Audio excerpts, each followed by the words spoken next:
যারা ফুরফুরাসনের মেন বয়স্ক তাদের ঘরে খবর দেওয়া হয় না, তাদের বলা হয়নি। পীর ওমর সিদ্দিকী, পীর ইসমাইল সিদ্দিকী, পীর ইব্রাহিম সিদ্দিকী, পীর ইউসুফ সিদ্দিকী, পীর হোসেন সিদ্দিকী, পীর আজগার সিদ্দিকী, পীর হাসান সিদ্দিকী, পীর শেখবাতুল্লাহ সিদ্দিকী, কাউকে একবার জানানো হয় না, অ্যাভয়েড করা হয়েছে। পীরজাদা জবিউল্লাহ সিদ্দিকী, পীরজাদা জিয়াউদ্দিন সিদ্দিকী, পীরজাদা সোহবান সিদ্দিকী, পীরজাদা কুয়াফা সিদ্দিকী, পীরজাদা হুজাইফা সিদ্দিকী, পীরজাদা নুরুল্লাহ সিদ্দিকী, আরো অন্য কাউকে বলা হয় না। একাধিক সিদ্দিকী, একাধিক পীরজাদাদের কাউকে না বলে এসডিও এই ইশাল সাহেবকে নিয়ে এসডিও একটা চক্রান্ত করছে বলে আমাদের কানে আসছে।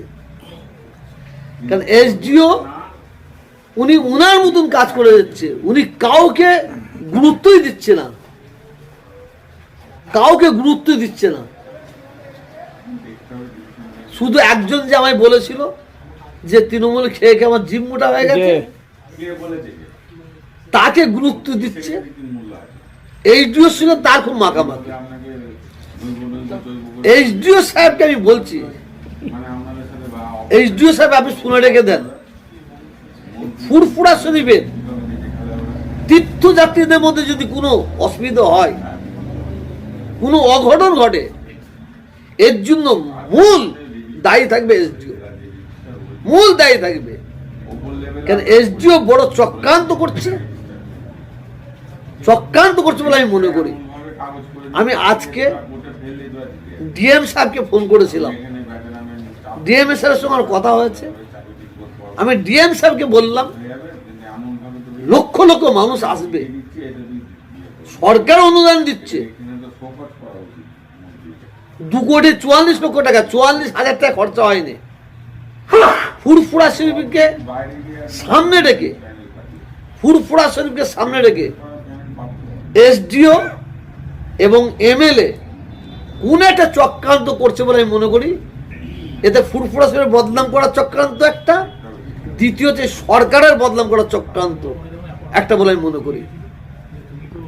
আজকে এসডিও 3 বছর ধরে আছে, কেন তাদের টাকা দেওয়া হয়নি? যাদের কাজ করিয়েছে কেন তাদের টাকা দেওয়া হয়নি? আমি ববি হাকিম সাহেবকে ফোন করেছি, এখানে যারা কাজ করে তারা কাজ করতে চাইছে না, তাদের অর্থ দেওয়া হচ্ছে না, কেন এই জিনিসটা হচ্ছে? উনি বললেন ঠিক আছে হুজুর, আমি ডিএম সাহেবের সঙ্গে এই দৃশ্যের কথা বলে দিচ্ছি। জানি না কত কথা বলেছে। ফুরফুরা শরীফ এই যে আজকে সরকার দিচ্ছে, বলে দিক,